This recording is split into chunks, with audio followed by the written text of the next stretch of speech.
দর্শক, গণমাধ্যমের সঙ্গে মত বিনিময় সভায় কথা বলছেন দুদক চেয়ারম্যান মোহাম্মদ আব্দুল মোমেন। আমরা সরাসরি চলে যাচ্ছি সেখানে। আমি একদম নিশ্চিন্ত বলতে পারি সেই বড় ওজা হচ্ছে সাংবাদিকরা। আমাদের দেখিয়ে দেন, আমরা নিজেরা তো দেখছি, বাকিটুকু আপনারা দেখিয়ে দেন, আমরা দেখি ওঝার কাজ করতে পারি কিনা।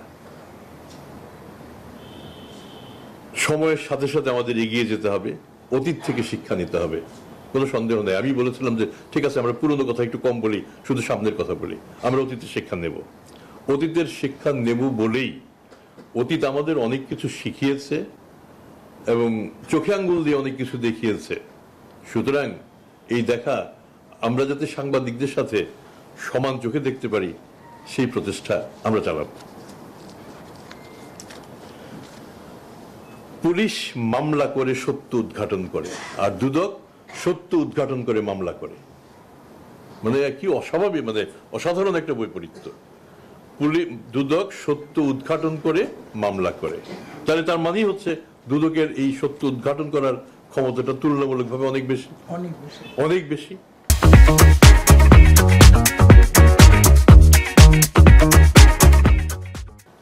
তাহলে তো আমরা প্রত্যাশাই করতে পারি যে আমাদের মামলাগুলি যেন শেষ পর্যন্ত কোর্টে ন্যায় বিচার পায়।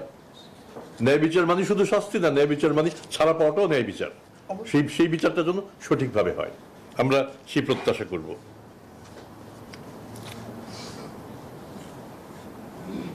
আমাদের কতগুলি খুব স্পষ্ট কতগুলি সাজেশন এসছে। আমাদের নিজস্ব প্রসিকিউশন থাকা দরকার, আমাদের তথ্য উপাত্ত আমরা যাতে সঠিকভাবে ধারণ লালন করতে পারি সেটা থাকা দরকার।